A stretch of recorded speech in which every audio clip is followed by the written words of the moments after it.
Салам достор, биз азыр Нарын облусунда жүрөбүз. Бул жерге атайын Кыргызстандагы жекеме-жеке саяпкерлери тууралуу программаны дайындайлы деп келдик.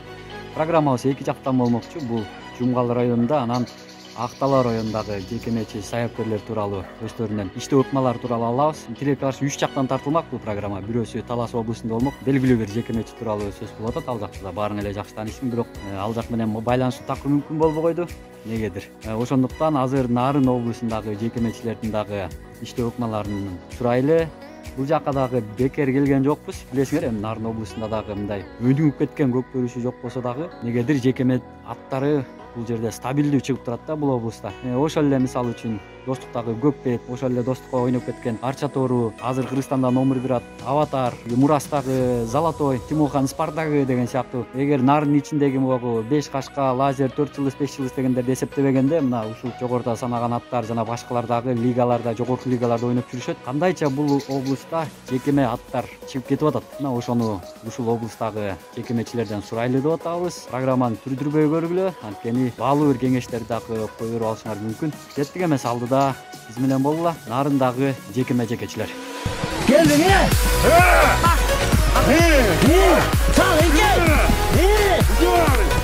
Өзүм негизи могу аттарды бүт эле өзүм көндүргөн аттар. Азыр бул Чыкканада 4 атты көндүрүп атыптырсың. азыр 4 атты көндүрүп атабыз буюрса.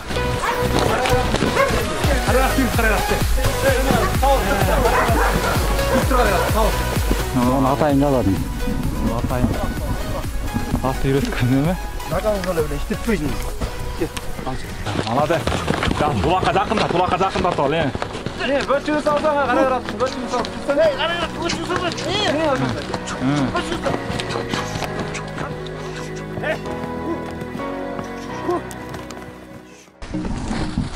Жекеме-жеке ат топтоочулардын бири азыр Жумгалда жүрөбүз. Акыл Сагындыков менен кичине тажрыйбалар менен бөлүшөт деп турабыз. Жаныбызда Акыл Сагындыков, Жумгалдын мыкты жекеме-жекечиси. Кыргызстанда мындай көзгө көрүнөрлүк жекеме-жеке ат топтоочу саяпкерлердин бири. Акыл, кандайсың? Жакшы, салам алейкум. Жакшыбы иштер? Жакшы, өзүңөр кандайсың? Жакшы. Мен байкасам биякта көндүрүп аткан аттарың көп эле окшойт. Буюрса көндүрүп атабыз. Ушу чоң оюнга ушу командалардын жакшы, күчтүү командалардын керегине жарагыдай аттар болсун деп көндүрүп атабыз. Кудайым буюрса эми ушу ат өзүңөр көрүп аткан 4 ат бар. Азыр көндүрүп атабыз. Бирөө даяр. Чоң оюнга, илбой оюнга. Биз азыр Нарын облусунун Актала районунун Куртка айылында жүрөбүз. Жанымда Балбай Айдарбек уулу. Кандай калды? Жакшы. Бул дагы ошо жекеме-жекеге аттарды көндүрүп жүргөн. Тагыраак айта кетсек, Достуктагы Көкбет кеткен. Сенден чыкты. Ошо Көкбет чыкты менден. Башка чыгып жүргөн аттар бар, чоң чыккан жок. Башка чыгып жүргөн аттар бар, бирок район ичинде жүрөт да. Бир атым бар болчу, ошо Казакстанга кеткен. Жакшы көндүргөн. Ошол атым Казакстанга кетти да. Казакстанга көп эле кетип жүрөт го дейм сенден. Менден кетип жүрөт, бирок ортонун атынан ошо жакшысы кетти да. Биякта оюн көрбөй калдыкпы биз? Оюн көрбөй калдыңар. Санап өтөлчү, бүгүнкү күндө Кыргызстанда мисалы көзгө көрүнөрлүк кайсы аттарды тарбиялап калдың? Жеке сенин колуңан. Менин колуман ошол Арча Тору чыкты. Достуктагы, Достукта Арча Тору, Лазер Жумгалда жүрөт өз командада. Дагы Кайырмада да азыр бир атыбыз жүрөт, алда жакшы ат болчу, да убагында ошко сатылып анан кайра Сузамырдан бияка келиптир, кайрылы. Ман балдар азыр баладан зависит этет, көп эле минген. Ортонун атын илбойлуу бала башкара албайт. Бала жакшы башкарса, ат жакшы болсо, буюрса бүт эле командалардын аттарын алат деген ойдомун. Жакшы аттарды көндүрүп атабыз азыркы моментте дагы. Муга чейинки аттар деле жакшы болчу бүт эле. Жанагы көлгө кеткен кайсы атың? Көлгө да бир танк деген жакшы ат кеткен, ал дагы бирок бутун сындырып жарабай калыптыр. Ошо айгырдан. Решеткадан бутун сындырып алышыптыр, ошол. Жакшы ат болчу дагы. Таласка бир атым кеткен былтыр. Күсүндө алып кетишкен. Гладиатор деген ат болчу, баягы эме деген Нарынга. Сборный Жумгал менен барганда минип баргам. Күрөң ат болчу. Ошол аттар бар. Тиги Темир Молдоков, Тимоха Байке минген Спартак кисенен чыккан. Ал Спартак ушул Кошун айылда Коля деген балаңкы, Чехи Коля деген балдар бар, ошол агендилер. Ошонун аттары ат болчу, баш таластан келген болуш керек ат эле. Азыр башка канча ат бар буякта? 5 ат. 5 ат да? 5 аттар. 5 ат. Өзүм негизи могу аттар бүт эле өзүм көндүргөн аттар. Бүт эле өзүм мен жанагы Көкбеттин ошо иниси алып келгем. Кайсы могу? Ошо. Көк ат, жаңы жакшы келди. Көкбеттин иниси болгондо каяктан бирөөнөн алдыңбы кайра? Бул ошо Кошун айылдан негизи келген Көкбет, кыргыз эле жылкынын баласы болчу. Ошонун аталары бир деп ушулат. Оюнга жакшы чыгып аткандан барып алып келгем да. Кандай мындайм? Буюрса жакшы. Жакшыдан көнүп келе атат эми аябай. Жашко дейм, Жаш 4 жаш. Ошондо кандай жаңасы? Жаңасы. Азыр бул чыккан ада. 4 атты көндүрүп атыптырсың. Азыр 4 ат көндүрүп атабыз буюрса. Бул 4 тең өзүңдүн колуңан өтүп атат. Азыр бүт бар, ушул өзүбүздө балдар бар мынакей. Ушул балдар көндүрүп баласы менен ат деле көндүрө бербестен ушу баланы да көндүрөйүн деп ушу жакшы балдарды көндүрүп атабыз буюрса. Келечекте ушу жекеге жарай турган балдар болот го деген ойдомун, аттар, балдар. Бул сенин агөрөтүң. Муну атайын жазадың. Атайын. Аты үйрөткөн эме. Ошо камап алып көндүрөбүз. Бул атты, турасынан ичинен киргизип алып, экөөнү теңде. Бул азыр клуб көрсө болобу? Аттарды. Клуб көрсө болот. Азыр бир ширанда ушундан баштагандан кийин талаага барганда, я. Макул. Биринчи аттарыңды бир шира могу ыкмагыңды көрсөттүк кой. Бизге бул ачылыш болуп атат азырчы.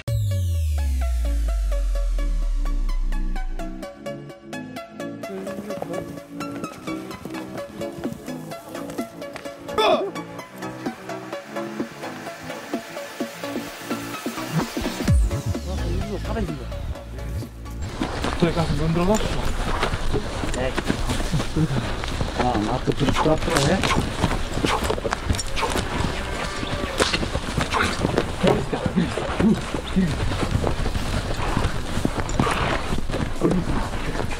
Bağırmayı duraya yapar ya.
Kaptaldat de.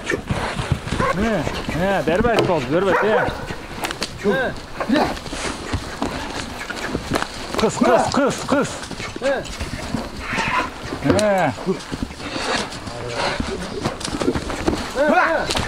Kamçılağa attı. Yakında at yakına girgin. Çıkar başa girgin. Kaptaldat girgin. Girgin aşağıda. Girgin. Alat.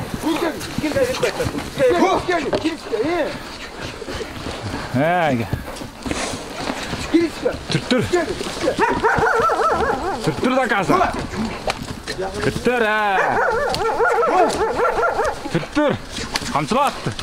Girgis diyaka. Girgis diyaka. Kaptan da değil. Alıstan koy, alıstan. Kayra çıktı, kayra alacağım. Kaptan da değil. Oldu.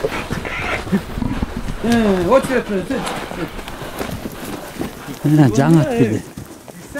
Ola, вообще тұрады. Бул жаңы Одан çıktı. Башында сүзбөй акырын көндүрөт туруп.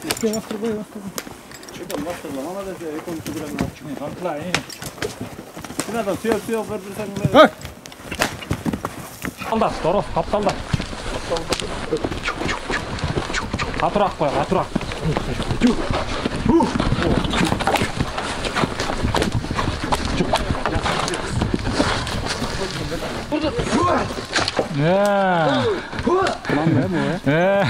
Болды ғой деме.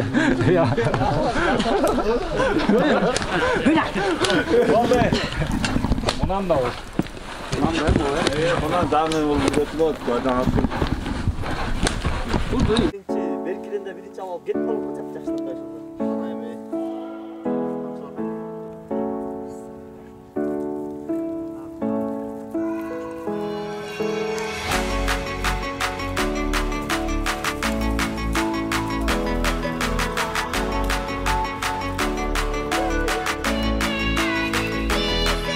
Yeni otağı. Yeni bakımından.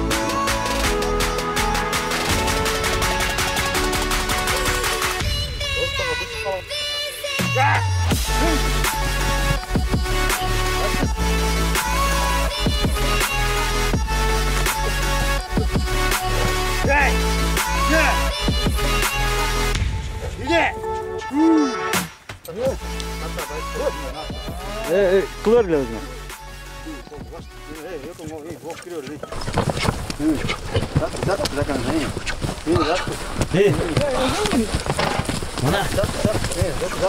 Buraya sana ayıpam diye gitsin bana. Şunu içine öldürür. Yok. Aldı kameranı ıldığı karabad. Kameranı karasa. Böyle.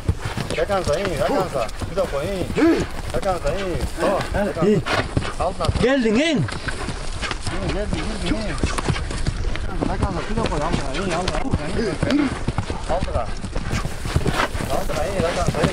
Kayra ne yapsın? Tur kayra beri girdiler koptu. Geç. Çol girdiler onda. Aptaldan çol desene. Na da kanza çıktı kayra çol girsene aptaldan. Lopmez. Çol daha giriyor. Lop giriyor in kayra. Patrak yıkıp girelim. Bir daha. Bakın bir kaylandı kayra tüm ya. Bas aldığa. Aldığa size in. Bas kral in. Yat kız. Ne geldi koy. Yat. Atın işte dolanın yat. Atın işte dolanın alsın. Giriyor kom da kanza. Tek canım. Sol girdiler. Gir yat size. Aldığa nazat satma. Aldığa. Gel vurgan koy. Şurada in aldığa. Şurada in. Bastır. Sal kamçı. Şurada. Çapmaydın kamçı artık sonra. Sal. Sen kamçı ödün mü sen? Bir ana in.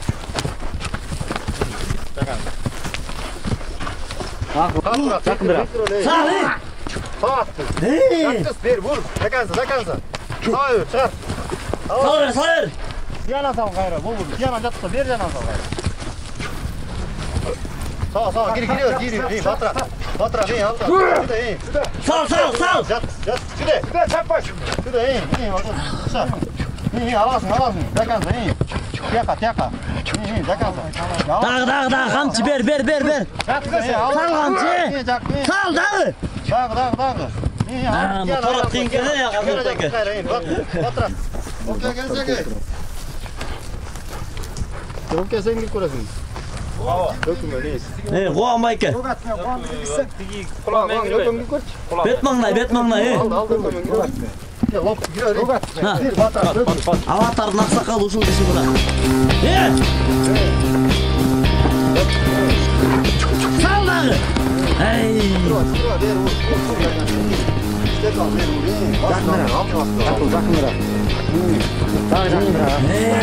Hadi. Koğa mayke sal kamçı.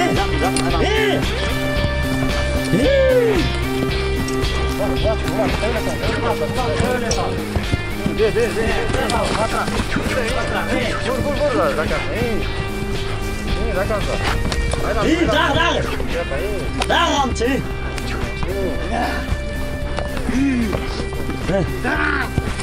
İyi. Mağaz. Bas. Kameranın bunday vuruyor. Sürtür aldığa, iyi. Ver jakta, ulak ver jakta, enkey. Bas aldığa. İyi. Geldin iyi. Tura, Enkey. Çıkarma onu,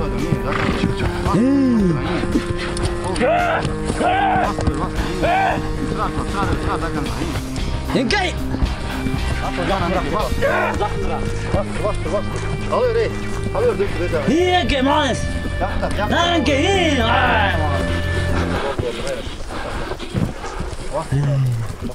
Bas, gizce bey. Bas bile, bas.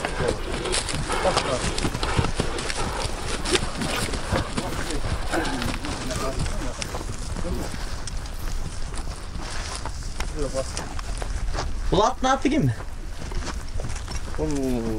Hazır kaşkale oladı men.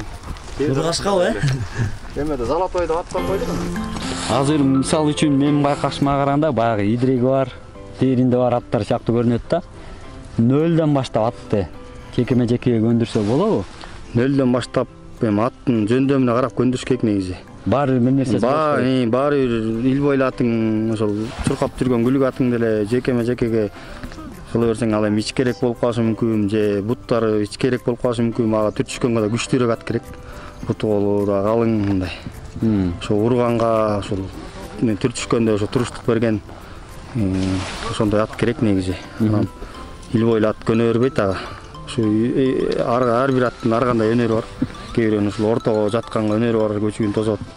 Ошол аттарды көндүрсө болот негизи. Көндүргөн эми атты мен көрүп анан аттын өзүн көрүп анан айтыш керек. Эми мен конечно болуш керек, бирок просто мен өзүм минип көргөн атты, көзүм жеткен атты мына көндүрөм да. Эми кээ бир аттар болот, кыйнап көндүрүп алганда кийин жалпырак болуп калат экен, андай деле күн болгон. Баягы Напа деген атын ортого көндүрүп салсаң болбой калат экен да. Просто жалпырак болуп калат экен, турат, бирок жалпода жанын берип жатпайт. Бул азыр биякта турган 4 ат тең. Бул баягы Нарын областы эмес, сырткы областтардан, баягы Чүй башка жактан келген аттар да. Эми бүт эле азыр ошондой да бизде эми азыр биздин өзүбүздүн аттар кичирээк болот, анан аргын болгон аттар болуп атат эми азыр. Ар кандай чыгып атат, бирок негизи көбүнчө ошол чет жактан келет да, көбүнчө эле аттар. Чет жактан алып келебиз. Чет жактан деген баягы башка област. Эми башка областтардан, шаардан алып келебиз, Чүйдөн алып келебиз, Көлдөн алып келебиз дегендей. Анан азыр таза Нарындын аттары полный ошо Чүйдүкүндөй болуп, бир эмеде болду элек азыр. Бир кырка болду элек.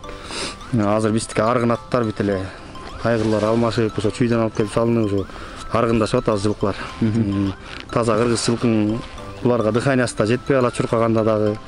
Баары бир ошол бир жеринен болбосо бир жеринен боюнан да басыраак болот. Смеш керек экен да баары. Буларга смешныйраак болсо кичине күчтүүрөөк болот да.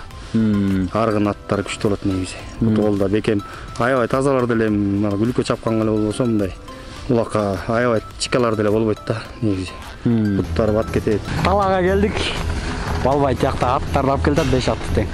Ортодогу аттардан эми талаада тирештирип көрөлү. Нар жакта жанагы приспособлениясын көрдүңөр да. Мен үчүн ачылыш болду мына жана 2 жакка тирип алып. Эми мынакей аттар дагы келе баштады. Көрөлү.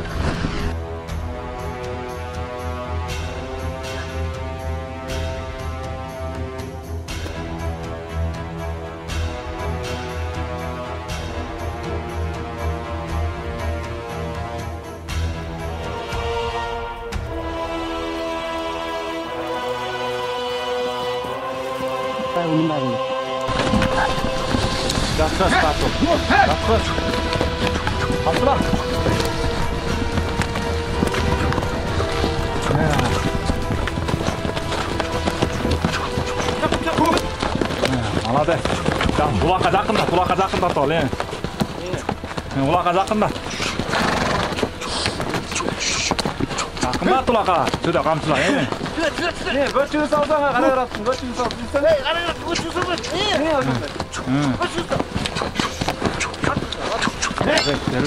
Жакында. Киргиз. Жакында. Кирбейсиң бөчүнү. Камчыла.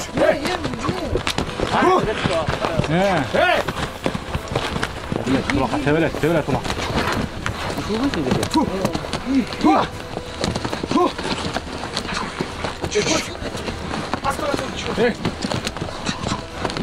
Karabasat verбейт. Karabasat kirgizsen çıkçı. Ulakka göndür al, tevelet ulak de. Tevelet beri karat, ulaktı. Ulakka çıkma be. Çık, oros.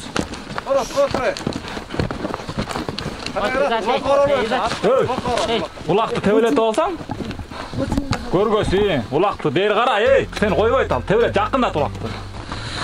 Ушулардын жанагы көкпеттин баласы деп. Ушунун инилеринен да. Ошол айылдан келген.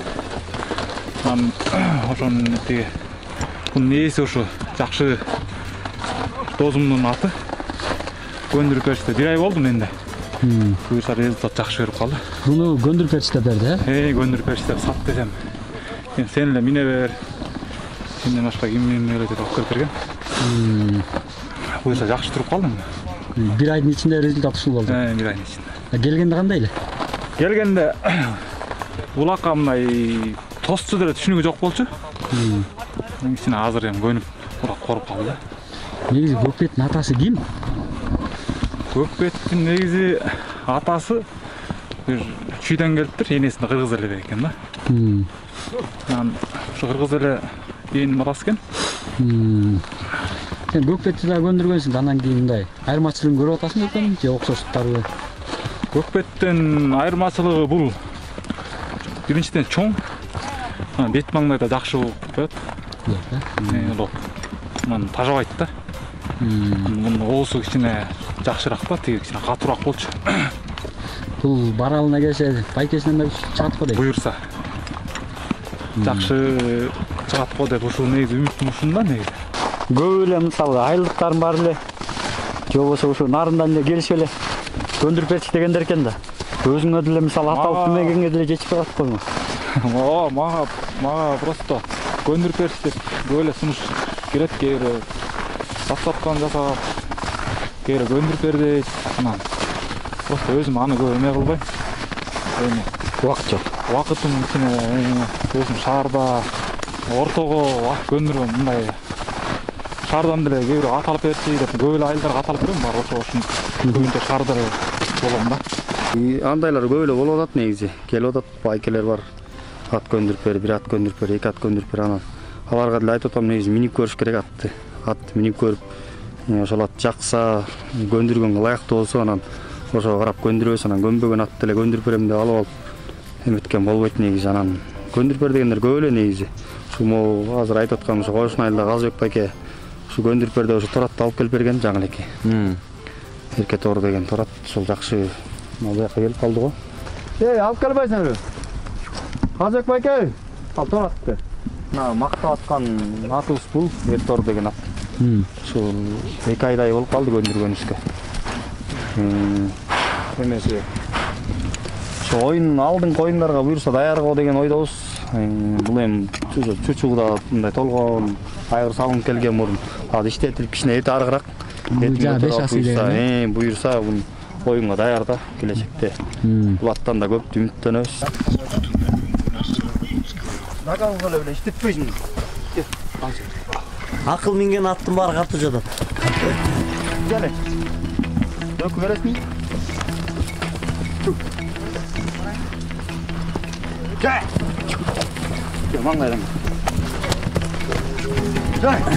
Aytып сүйлөп атып. Sal! Geldi gel! Sal Ege!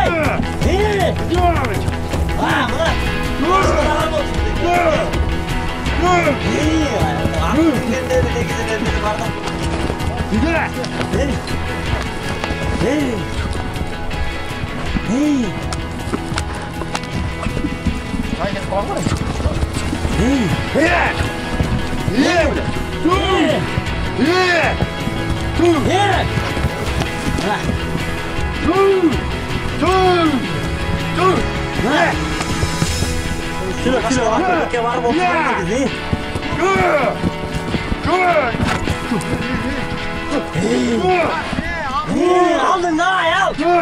Enkemeyin. Enkemeyin mi?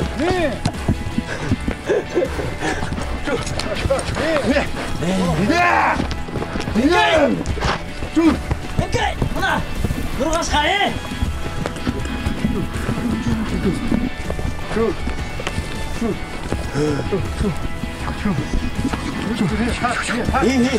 Enkemeyin. Doğru enkemeyin. Enkemeyin mal.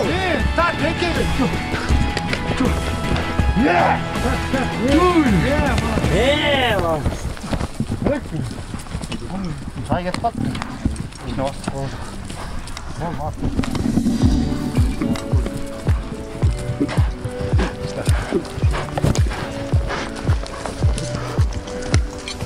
Bulmuştu. Dagı жаңы эле кичине азыраак болуп атат. Мында эми келечеги алдыда буюрса жакшы оюндарга салып муну да өстүрөбүз деген ойдобуз. Көңүлүн өстүрүш керек атты. Аттын ошо өз иши ошо оюндан ошо жакшы өзүн көргөзүп кээ бир атта ошо дух пайда болот муну деле бышты азырынча. Ошол оюндарга келерки оюндарга акырындан салып көндүрө беребиз деген ойдобуз. Ошол район ичинде областка чейин чыгып буюрса оюн көргөзөт деген ойдобуз. Бул каяктан келди эле? Өзү негизи Данчак бул аралашта аргында бу да аргынат. Негизи башы тайында Таластан келген. Ana ошондон бери эле азыр биякта турат, Чуңгалда.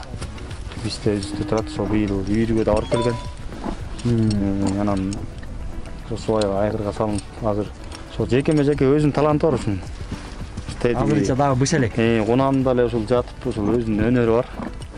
Азырынча быша элек, буюрса 1 жыл, 2 жыл убакыт керек кичине. Бул ошондо жаңы көнүп келаптыр. Жаңы көнүп келатат. Дагы кандай иштерди кылыш керек мунун? Муну эми буга убакыт керек, кичине веси жетпей атат мунун. Чоң аттарга кичине туруштук бере албай атат, муну миниш керек аябай. Накачанный кылып муну дагы келтириш керек, тоого бастырыш керек. Ар кандай эмелер жакшы улактарга салыш керек, улакты көбүнчө улакка салыш керек. Бул эми азыр дос баламдын аты эми Айылдык, айылдын аты өзүбүзгө көндүрүп эме кылып атабыз. Мында өзүңүз көндүрүп атасыз. Өзүм көндүрүп ушуну. Ошо тиги тор ат жанагы аттар менен чогуу эле ушуларды көндүрүп атабыз 3 атты. Жакындат, көтөлөт, улак, жакындат.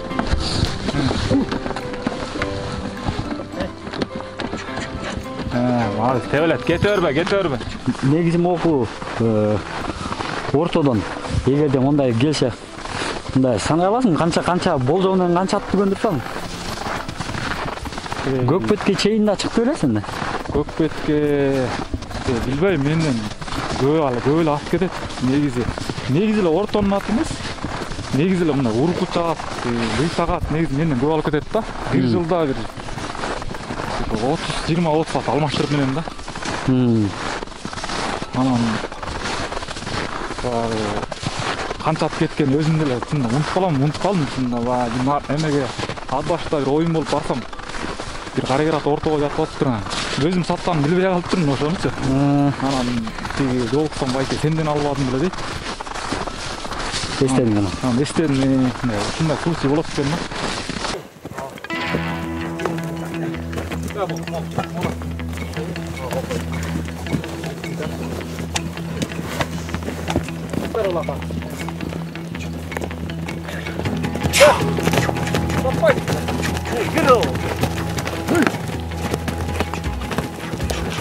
Албай.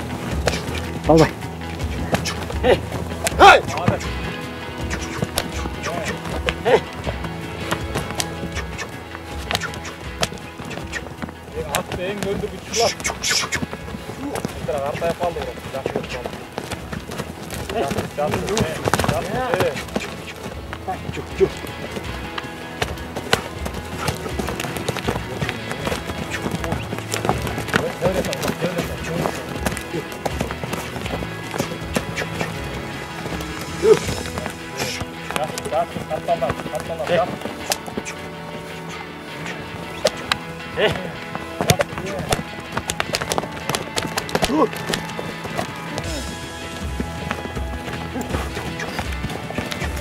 Yaptık çıkarmayacağız. Kapkallar, teyanan vurbaydı, teyanan, vurbaydı, vurbaydı. Жатпасаң бұл не? Жатпа не?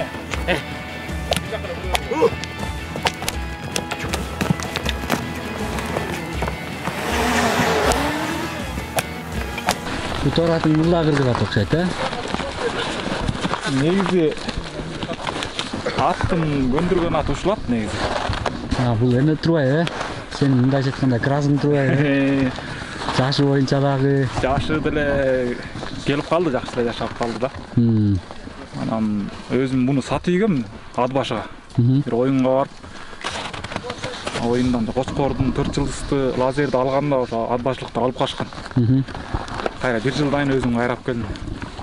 Эмнеси менен бул баягы устат жагы да бар го дейм бул, э? Тажрыйба көп бул атта. Анан атты негизи ортого жаткан ат көндүрүш керек да. Анан ортого ушул атты тажрыйбалуу да. Тигил атты кошо көндүрөт да, тиянан кирип, тиянан ылдамдатып. Бул атты ушул атты негизи колдон чыгарбай минип жүрөм. Сатып 1 жылдан кайра алып келгем өзүм. Ичара оюндарга минип турам, бирок өзү дагы мындай чувствительный ат да, түшүнөт. Башка аттарды кошо көндүрөт экен да. Оюндарга ичара эле салам, чоң оюндарга деле салбайм. Бул тренер ат экен да мындай. Тренер. Жакшы экен, бул эмне? Аты эмне? Бунун аты деле жок, бунун аты. Просто Бокой деген баладан алгам. Ал да оюнчу. Мен ошол эле алган, ошо Бокой деле койгом. Бул жаш ат го дейм, э? Я, болбайт. Бул жаш ат го дейм, э? Бул 3 жаш. Муну ошо дос балам алып келип, мен жокто штаб кетиптир, көндүрүп бер депчи. Анан келгенине бир 15 күндөй болуп калды. Жаңы эле келди, э? Мен шаарда болчумун, шаарга келсем. Ушундай сага бир штаб кеттим. Жаным ушул экен. Бул жаңы эле көнүп атты, э? Жаш го дейм, э? 3 жаш бышты, жаска асый. Оюнга деле чөлөк. Оюнга эчтеке көрөлүк. Ортого кичине жатып калды, бираз. Буюрса эти аргыраак экен, талаадан жүрүп. Кандай көрүп атасың келечеги мындай? Чаптап жүргөн иши катары. Мен муну тарбияласа болот го деп атам, негизи эми атты ортого бийлетип деле көндүрүп атпайбы, цирктер. Көндүрсө ортого көнөт го дейм да. Бул даана кыргыз ат окшойт, э? Негизи кыргыз ат окшойт го, местный эле экен да.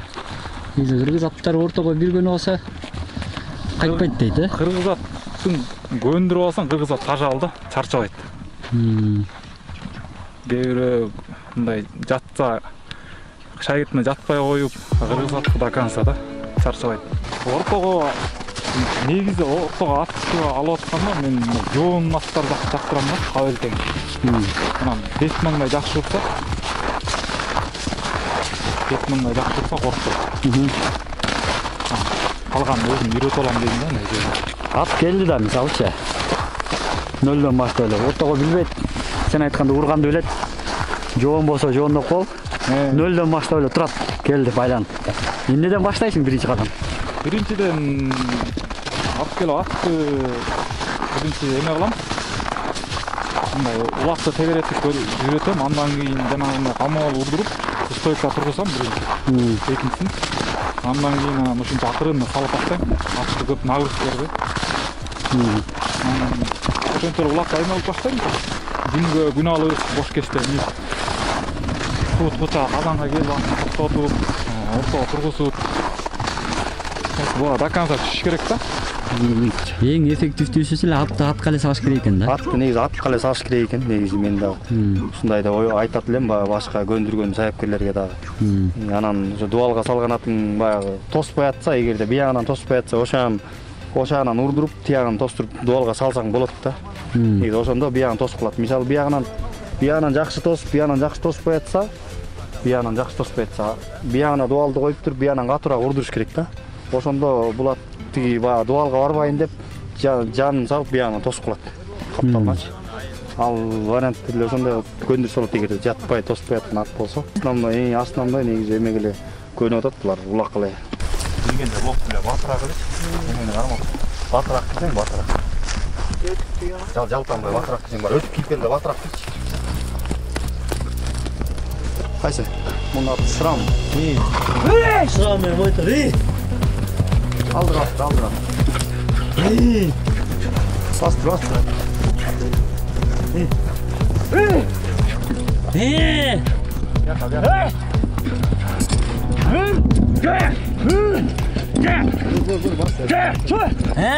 Жақсы. Саған жұбалмай ке. Боке алдың не? Биянан кел, биянан кайра. Биянан келчи боке биле, биянан. Биянан кел, батыра. Алдың, бastır. Sağ amca.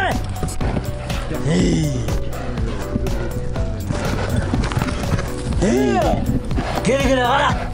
Жақында тол. Жақын көп салдың. Sağ. Жақындырақ атып. Кіре алдың. Бastır. Жақында тол.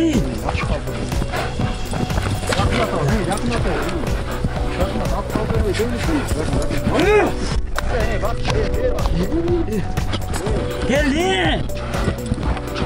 Al. İşte ver. Vurur be şimdi. Vurur da gel. Vursan bile dakası. İşte iyi bastır iyi. Aldı bastır bile. Ne oldu?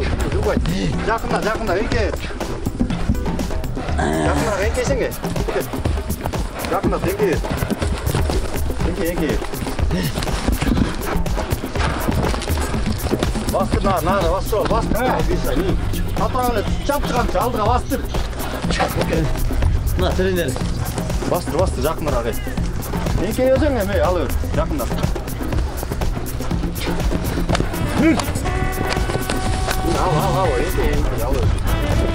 Renke alıyor. Renke. Aldın ne? Aldın ne? Bastır bastır al ver. Çık ol ver bakalım. Şuram battı. Ayrandır. İyi bol. Alır. Renke. Bol renke ver iyi. Allah ne? Renke. Al koyduruyorsun. Бұл деген шырам деген сол бышты bu дағы. Бышты бе бұлар? Жақсы, бышты өткен сол. Мұны да сатып келгенбіз жақсы баға. Талаш болып атып, 2-3 кишимен талашып атып оран алғанбыз. Қаяқтан алдарды? Мұны деле чүйден алып келдік. Токмок жақтан алып келдік. Анан мұны аты шырам, сол бышты бұл деле жан көндіріп атабыз ортаға бұйырса келешекте. Мұны да айғыр қылып анан сол чоң ойынға жарағанға жарайтып қо деген ойдабыз. Bir 2 жыл бу, 1 жыл бу, может, уақытысы бар мұны. Уақыт керек бұға. Ошо менен катар эле бул баланы да көндүрүп атабыз буюрса. Баягы улакчы ат деле көндүрүш эмес. Ат деле көндүрүш эмес, ошол ат ушу баланы да көндүрөлү деген ойдомун.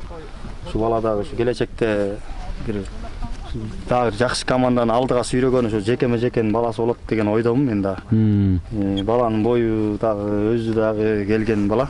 Негизи жакшы. Буларды көндүрүп азыр ушулар менен алектенип атабыз данный момент. Сиздин айтуңузга караганда бул азырынча салынбайт экен да булар. Азырынча салынбайт бул эми үйрөнчүк азыр аттар менен. Мунун кандай мындай жатышы, даны эмнеси менен жагып атат, эмнеси менен көзүңүз жетип атат? Мунун бир жакшы жери лоптон такыр качпайт, лоп аябай катырат. Любой эле атты жалкытып коюшу мүмкүн бул. Аябай курч. Лоптон жалпанбай кирет. Анан жатканда ошо жакшы үйрөнүп келатат буюрса. Келечекте оюндарын буюрса көрөсүңөр деген ойдомун. Бул кимдин аты? Бул өзүмдүн атым. Өзүңдүк, Өзүмдүн атым. Өзүң алып сатып келген атайын. Ошо мисалы чүйдөн сатып алып атканда, муну көрүп туруп эле ортого жарай турганын билдиңби же келгенден кийин билдиңби? Негизи ошактан көрүп туруп алдым да. Эмнеси менен байкадың ошондо? Ортого минип көрдүм, мындай эле сатылып туруптур, негизи базардан эле алынган ат бул. Эч ким деле билбей эле ошол кымбат айтып 200 миң деп турган. Муну эч ким деле көрүп билген деле жок, просто мен минип көрдүм, минип бир экөөнү койдуруп неметип кирсем эле элдер узчу болду, ошол бир 2 иш алам деп калды ортодон. Анан болбой эле мен муну мен сүйлөшүп атам деп эле мен болбой эле алдым бул атты. Анан ошондо жаткыз көрдүм, ошону көрүп туруп алдым негизи. Андан аркысын келгенде мындай жатчу эмес. Келгенде мындай жатчу эмес, кичине көчүгүн тоспо, ат коюп келатса көчүгүн тосчу. Анан калганын ошо үйрөттүк, буюрса жатып калды азыр аттар менен. Эмнеге көндүрдүңүз мунучу? Мисалы атка эле жаткырып көндүрдүңүзбү же мисалы дубалга да бир нерсеге да жаткырып экен? Негизи мурун андай варианттарды колдонсо азыр болсо ошол ат менен эле только ошо улакты ортуп атка жаткызып атка салып эле өзүнүн да шыгы бар ошого көндүрдүм өзүм. Ушу улак менен эле көндүм, только улак менен. Айландырбай, тиге басып туруп алды. Ат чыгып туруп айландырбай, бир жагынан албайсың. Жиганы айланбайсың, айла салбайсың. İki. Salayım kamçı. Sal. Hayır, çık. Allah azıcık duralım. Çık duralım. Batmak için. Arıcan ayrılmaz mı? Çap kamçı. Hatta bunu almayın. Arttan çık, gayret. Götürürüz şöyle. Ne, enke mi oldu alıp git. Enke. Al atmayın, enke miydin onu? Al atmayın. Götürüver, sığaz gayrı. Enke iyi. Al reska. Tut. Malades, enke mi? Malades. Malades. Buna erkek doğru mu? Er toru. Er doğru, he? Er toru. Boy kişiye yazıp turgan bol kaldı. Boy. Бул кара мен түшүнгөн баранда өзүңдүн атың болчу экен. Бул негизи акылдосуман кирген ат. Башагындыктан. Алдагы ортого кыйын аттарды көндүрүп жүрөт. Негизи ошо нарын десем жаңылышпы, нарын боюнча жакшы аттар көндүрүп чыгарып жүрөт. Анан мен барып жактырып алып келгем. Алып келип мен бияка бир айдай миндим, тарбиялап дагы. Кемчиликтеринчи. Анан кошун айылга оюн болуп алып барсам, байке жабышып жакшы бак алып калган да. Көзүм түшүп калды, ушул атты бер дегенде бергем. Саткансың. Саткан. Бирок айыл эле. Айыл эле, кошун эле айыл, жакын элебиз. Буну азыр эми кандай? Оюнун көрүп калып башкалар деле сурап атабы кандай? Буну негизи өзүнүн айылынан да сурап аттыр негизичи. Анан байкеси ээси сатпай менен балам алып берген деп ошол эмне кылат да улакачы. Бул негизи эми ошондо акылдана алсаң бер жагы жумгал андан ары чүйдөн бошпойт. Бул негизи бул атты негизи Сусамырдан келген деген да. Анан мен барып көрүп эле алып келген. Бул негизи каяктан келген? Сусамырдан келген деп айткан да мага. Немечи? Буну сен нөлдөн баштап үйрөттүң? Бун акыл стойкасын көндүрүптүр мында, стойкага туруп. Мага келген да көндү да.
Эми түртүп атып окшойтмуш.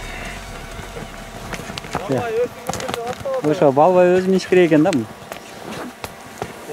Жакшы бала керек экен.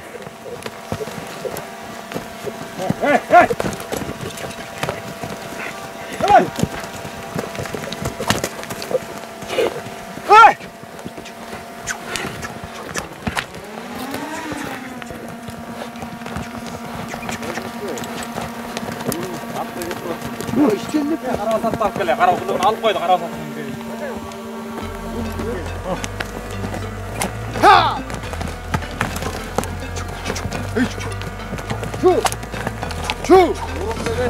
Tanıdı da.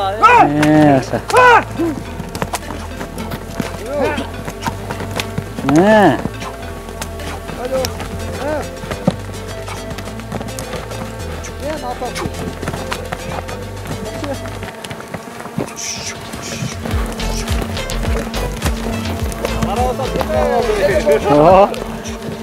Баарын критке чыгарбады.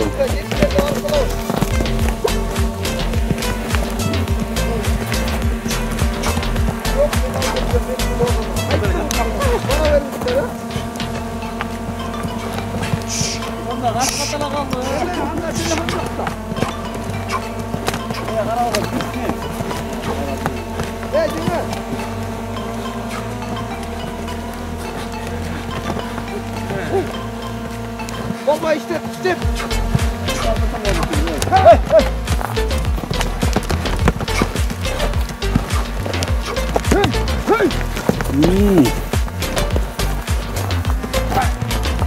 Bu aldırıldı.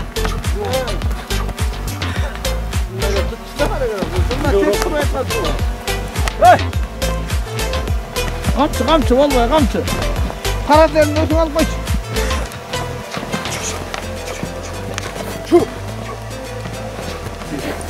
Ya. Başka park verelim. Ес алдырбайсың ба мына? Биротолог ыйнаш керек болду. Баары күрүп көрүп коюп. Амыкмитам. Өстүнөн алганда жакшы болгон. Эсин таанды окшойт, э? Анасы.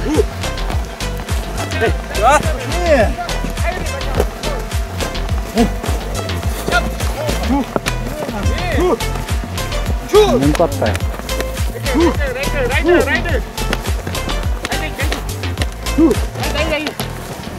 Не, ну айдауды. Айдауды. Чап қой. Ат қарауыл чарып. Балбай қамшы өр қой.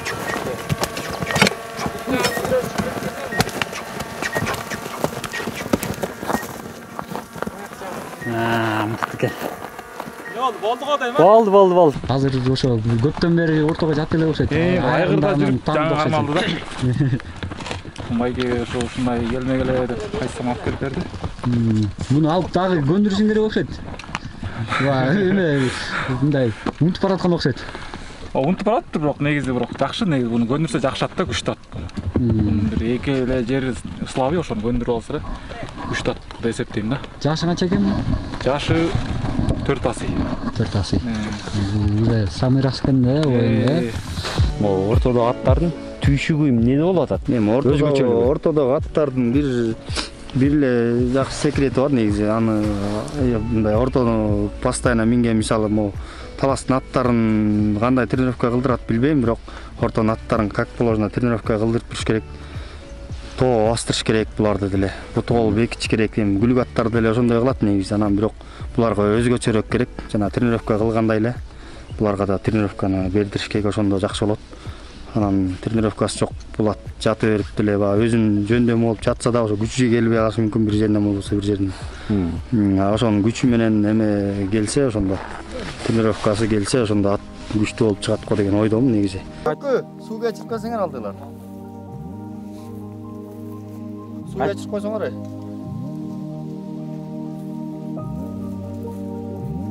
Дөкөй, тереңирээк жаан кечирсең сууларды. Тереңирээк жаан кечирип кел.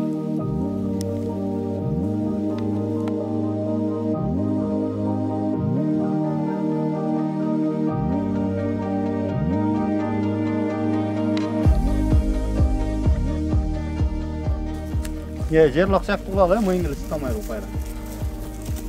Экиден эле тең ортодон экөө кирет алат. Тедакка барып кайра келип туруп эле мен тең штаптан алып. Ортодон алган эмеле. Кандай кылды? Здравствуй, бурсаң эй. Алды уруп келатканда эле биле батыраак бурууга аракет кылсаң. Бастыр. Тап тур алдыга. Атты бир далып менен чакаса да берип тийип жатты да. Жақындат ол. Бастыр алдыға. Жақындатсаң ұлатай. Бастыр, жақындат. Болды, бері, емке. Бас. Қола алдың, қола қой. Тарт, биті. Байқай, зашта қой көтпесін алдың. Болды, башқа өтен келгілеме. Уке деген дос, шу Ошнайдыдан. Бұл тарапта бұйырса көніп келтірді жаңыдан. Уке көндіріп. Бұл қақтан келген аты? Бұл аттың аты Байторы Кілчкасы. Біздің байкес, Қазыбек байкес Ысық атадан алып келіп берген. Жашы 4 асы жазында келген. Анан ошо жазыңдан баштап тоого иштеттик жайлата. Анан эми ортого жаңыдан көндүрө баштадык. Жүрсем келечек алдыда деп ойлойбуз. Азыр акылдуу болду экен да. Аракетти кылып атабыз, ошо акылда бир сыйра тарбиялап билбегендерибизди үйрөтүп. Азыр мындай ортого жатышы, мындай силерди канааттандырып атабы, эмнеси? Азырынча өсүш барбы дегендей да. Өсүш буюрса бар. Эми жаңы түшүп атат да. Буюрса эми жаска чейин дагы көп оюндарга түшсө улам оюнга түшкөн сайын тажрыйба алат да. Такшалдырыш керек. Такшалдырып. Булат азыр негизи бышып калды булат негизи 5-6 асы ятты. Мунун азыр оюнга сала турган эле мезгили келип калды окшойт негизи быйыл. Шуну көндүрүп, кыштата көндүрүш керек. Бул кичине эмеси оорураак болот. Кичине жалкоорок болот атат. Буюрса муну да көндүрүп, ушун кыштата оюнга даярдаганга аракет кылабыз жазга чейин. Кышкы оюндарга салып полный ушул эмесин эми буга кичине аракет керек болот буюрса. Эми мисалы үчүн областтан алып караганда, мисалы үчүн ошол эле чүйдө мыкты аттар көп. Ой, эң мыкты аттар жүгүргөн аттар деле көп, бирок ошо чүйдүн аттарын алып келип алып элесиздер. Ортого көндүрүп салып атасыңар да. Ошол эле аттар деле мисалы күлүп болуп келген экен. Ким калгачы? Жатып кетип атат. Ошол эле арча тору деле мисалы үчүн. Ошондой сыяктуу эмнеден болуп атат дегем да. Эми чүйлүктөр ошо чүй жактыкы болсо көбүнчө улака, жер улака көп эме басым жасап. Биздики болсо казан оюн, кышы менен казан оюн дерла ойнойбуз. Ошондон ортого көп ат метет деп ойлойм. Негизи ошол аябай чыган аттар азыраак болуп атат негизи. Ортонун аттары азыраак болуп атат.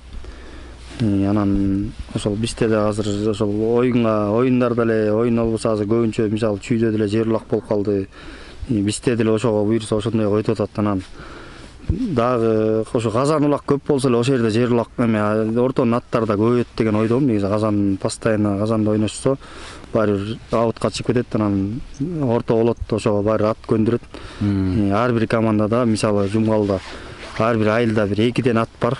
Как положено 2ден атты оюнга барарда дайындап барабыз. Биз дагы башка айылдардагы дайындап барат. Башка жакта кандай болот? Негизи ортонун аттары азыр көп эле, бирок чыгарса болот көп эле азыр деле.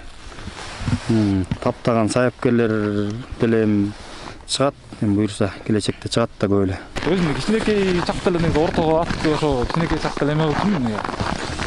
Көңкөлгө кичинекей чакта барганда Марадона чыгып, андан кийин Бисмайлы Сашка деген байкебиз ушу Ордойдо барып аракетте тартып ошондой кайрат көндүргөн ортогочу. Болуп биякта күлүккө чабылып жүрчү.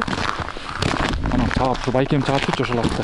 Анан Сашка деген байке барып ошол атты алып чүйгө бар ойноп келип ошол атты алып келип анан ортого көндүргөн да.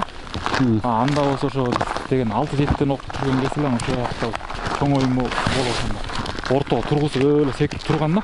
Анан ошондон баштап ортого ат көндүргөн кызыккан негизи. Башы ошондон баштап кетти да. Андан кийин эле ошо ортого ат жаткырып атып, андан мурун кичинекей эле мындай эле кыргыз атым бар болчу, кичинекей окуп жүрөбүз. Ошону жаткырып көндүрүп, ошентип эле ортого ат ошондо эле кызыгуу кирген да магачы.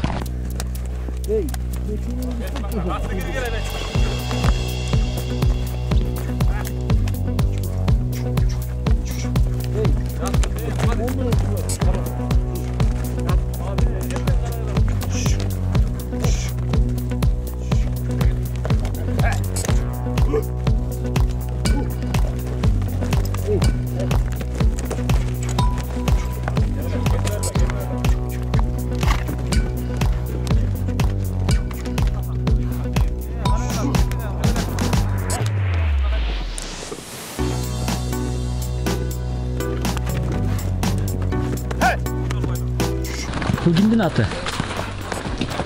Бул негизи бул айылга мен алып келип бергем учурунда.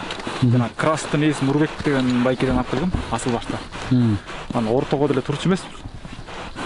Анан биз жака келгенине бир 7-8 асый болуп калды. Ортого бияка келип көндү. Жакшы айылдын ушу жакшаттардын бири. Ортого чейин мындай улакта жүрчү, Мындай улакта защитада жүрчү. Анан ортого көндүрүш алдым да. Ортого ушу бияка келип ойноп атып, тирештирип атып, Каныбек деген бала көндүргөн негизи ошо. Сатыйды жакында. Анан азыр ошо айылда жакшаттарыбыздын бири ушулат. Калганын сен курчутуп аткан кезиң, ортого. Бул кимдин аты негизи? Буну азыр Данияр деген бала алган. Айылдык. Айылдын ошо намусуна. Негизи буну айылдын намусуна деп алып келгенбиз.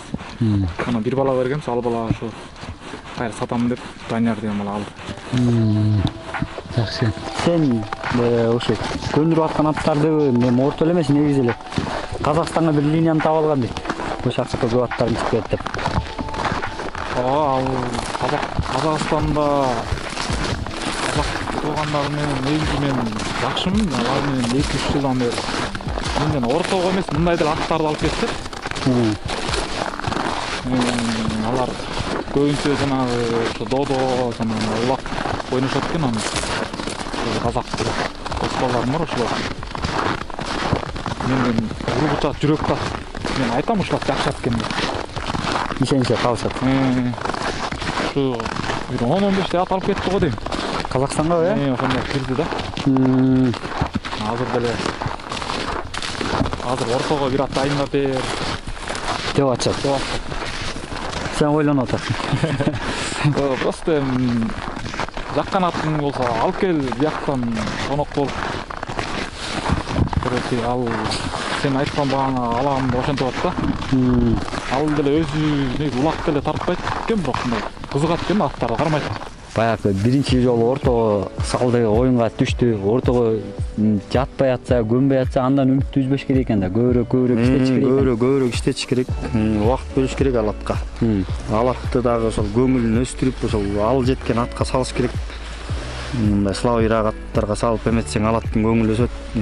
Ошондо талыкпай, тажабай түрчүп, слабыйраак атка салыш керек. Слабыйраак, өзүнөн слабыйраак атка салыш керек да. Баягы стимул болот экен да. Ошондой ат өзүнүн рухун көтөрүп, ат деле адам сыяктуу, жана спортсмендер сыяктуу. Баягы спортсмендер деле көтөрсөң, сен кыйынсың, молодец, сен мынтип утасың, тигинтесиң десе, утаткы ошо сыяктуу, бул атка деле ошондой мамиле кылыш керек негизи. Күчтүү атка салып ийбеш. Күчтүү атка сразу эле салып ийсең, ал тажап, качып, уже коруп калышы мүмкүн, жатпай да калышы мүмкүн ат. Анан негизи ошо аттын өстүрөм десең, ошондой жанагындай өзүнөн кичине слабыйраак аттарга салып, ушундай аттын духун өстүрүп туруп салыш керек да. Акыл азыр номер 1 десем жаңылышпайм да, акылын өздөйм да. Ар бир нерсени балким билбейм, ар ким ар кандай эме ойлойт, бирок мен акылды мындай атты кыйын өндүрөт деген ошого эме кылам да. Эсептейм да. Бүгүнкү күндө жогорку лигада эң күчтүү ат Аватар болуп атат да. Аватар менен Архилес азыр. Аватар Ахиллес болот. Анан биринчи орун Аватарда баары элечи. Анан Аватарды ала турган ошо жогорку лигадабы же биринчи лигадабы сен көрүп аткан атың барбы? Көрүп аткан ат эми негизи жанагы Ала тоодо Нургашка деле ошол жакшы экен негизи. Биринчи киргенде шансты аябай алып берет экен негизи, бирок жатканда үйрөнүлөт экен ал ат. Жаткысы үйрөтсө ошол ат тирешеби деген ойдомун. Мен таптаза алып салат деп билбейм, эми айтыш бир кудайдан ал. Бирок негизи ошол ат мындай тирешет го деген ойдомун. БТР деле жакшы экен. Кубантай менен өткөндө ойногон. Бул Геминдин БТРчи. Геминдин БТР да жакшы ат экен негизи. Ошондо дагы көнсө ошол деле аябай күчтүү ат болсо да экен. Мисалы ошол эле Нургашка, ошол эле БТР. Сенин колуна келсе бүгүнкү күндө кандайдыр бир деңгээлде алардын ошол бүгүнкү күндө жатып атканын бир мындай жакшы нукка түшүрүп бере алат белең, кандай көрүп атасың? Бут эр деле ошол Нургашка деле негизи ошол аябай жатып тырышкан үйрөнө эле экен негизи капталга аябай ат менен жатышып көрө эле экен. Ошо Нургашка аябай ылдам экен, ошонусу жакты мага мындай. Шуструйраак экен да, бат кирет экен лоптон дагы. Жаткан адам да тыбырап жатпайт, ушинтет экен да негизи ошол Нургашка негизи менин оюмча ошол тирешеби деген ойдомун негизи көндүрсө. Аны жакшы ортого капталдатып көндүрүш керек экен. Капталга жатканын азыр билбейт экен ал почти. Мындай суроо анда Нургашка бүгүнкү күндө эгерде алато макул болуп колуңа берсе, кандайдыр бир деңгээлде ошону бир нерсе кылса болобу анда? Жакшыраак кылса болобу бүгүнкү күндө тирешип аткан? Эми колдон келишинче аны алато антип көндүрүп бер деп ушинтип бере турган болсо, ушундай ишенип бере турган болсо, колдон келген аракетти кылып ошо жаткызганга аракет колдон келишинче кылып бермекмин негизи. Канча убакыт кетет ага? Эми ар кандай ал көңгөн ат почти даярат. Может аз эле убакыт кетет, может 1 ай, 2 ай, может ар кандай, может оюндарга чейин көнүп калышы мүмкүн ал. Аны постоянно иштетиш керек жанагыдай. Мисалы аватар менен Архлести иштеткенде иштете албайт, иштетиле элек болуш керек алат менин оюмча да. Мисалы тоого бастырышат, ар кандай нерселерди кылышат, аларга качка бердирет, андай болгон жок да тиги Нургашка. Эгерде андай болсо ошентип көндүрүп, ошондой иштетип, жаткызганды үйрөтүп, жанагындай көбүрөөк аттар менен эме кылып, андай салып, ошол тиги аттын негизи духун өстүрүп, дагы көңүлүн өстүрүп, постоянно жатышып, ал постоянно алганга үйрөтсө, алат анда күчтат болот негизи менин оюмча. Негизи баягы Тулпар тушунда дейт, ар бир нерсе балбан деле учуру болот анан. Балбан жыгып койгондо эле болот го. Ага деле ал деле ошолунча тажрыйба менен аватар келди, азыр номер 1 ушунча алынып калды, алып атты, ушинтип атып келди, азыр номер 1 да.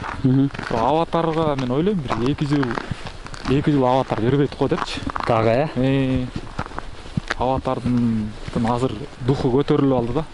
Бата тийип калды. Эми спорт дагы балким чыгып кетет. Айтыш кыйын да негизи да. Акыл, биздин демөөрчүбүз Марал дүкөнүнөн атайын көпөрү формасы ага. Рахмат. Рахмат. Жекеге кийди алып бергенсиңер го? Жок, иши кандай болсо дагы өзүнө керекке жаратып. Чоң рахмат формаңарга. Марал дүкөнүнөн сага атайын рахмат. Балбай. Биздин демөөрчүбүз Марал магазинден Рустам Тыналиевичтин төбөтөйлөрүнүн бири да. Атайын сага деп. Ошол эми. Булакка кийип жүрөм, Рахмат сиздер. Сага рахмат. Акыл Сагындыков, Жумгалдагы белгилүү жеке саяпкерлердин бири. Акыл, чоң рахмат. Негизи эле бизге өзүңдүн иш тажрыйбаңан негизи эле силерге да рахмат ушинтип келгендериңерге. Силерге келип көмөктөсүңөр. Мисалы ким ортого ат көндүргөндү ким эч ким деле билбеген эмес да. Көкбетти көрүп отуруп, Көкбет менден чыккан деп бири ошентип калса улуу деп айтты экен, оштук окшойт. Көкбетти сен көндүрдүң дейт, ооба десем. Мага да ат көндүрүп бергенсине жаңыр мындай эле улактың таанышып атабыз. Анан айтып атты, сендей балдар ушундай эле билинбей калат депчи. Ушинтип тартып эмесиң эле ютубка чыкса, муну Кыргызстандын көп эле жерлери көрөт го дейм да. Ооба, мен баягы угуп жүрөбүз. Ичара жүргөндөчү. Чындыгында мен деле мисалы үчүн мындай өнөрүңдү мисалы ичинен биринчи жолу көрүп атам да. Угуп жүрөбүз, мындай Балбай ушундай көндүрүп жүрөт депчи. Акыл ушундай көндүрүп жүрөт деп. Рахмат ушундай эмелерди тартып эмес. Ооба, элде жок өнөрүң бар экен эми. Колдон келсе өзүңөн да кийин шакирттерди тарбиялай эми балдарды. Ооба. Көбөйткүлө ушундай. Бул эми азыр орто эми көрүп атпайсың азыр орто дефицит бүт командада. Азыр менен де мыкты командаларым деле ортодогу аттарын эле аксап атышат азырчы. Ортоң жок, команда умтулат. Негизи орто эле болуп калды азыр, көбүнчө эле орто көп рол ойноп калды. Колдон келсе көндүрөбүз, колдон келишинче мындай кыйынын дебейбиз. Колдон келген аттар чыгат, буйруган аттар чыгып атат. Ишиңе ийгилик, ушундай аттарды чыгарып берем. Ушундай аттарды, балдарды үйрөтүп атабыз буюрса, жеке аттарын үйрөткөн балдар да чыгып кетет, буюрса келечекте чыгат. Үйрөнөм деген балдар болсо дагы жеке кандай кылып үйрөтөт элем атты дей турган балдар болсо дагы келип үйрөнсө болот негизи. Эч кандай эмебиз, көмөктөйбүз, аянбайбыз, колдон келген жардамды беребиз, совет беребиз. Ошо, чоң рахмат, акыл. Мейланда жакшы. Жакшандар, Жакшы толук. Кеттик жүрели.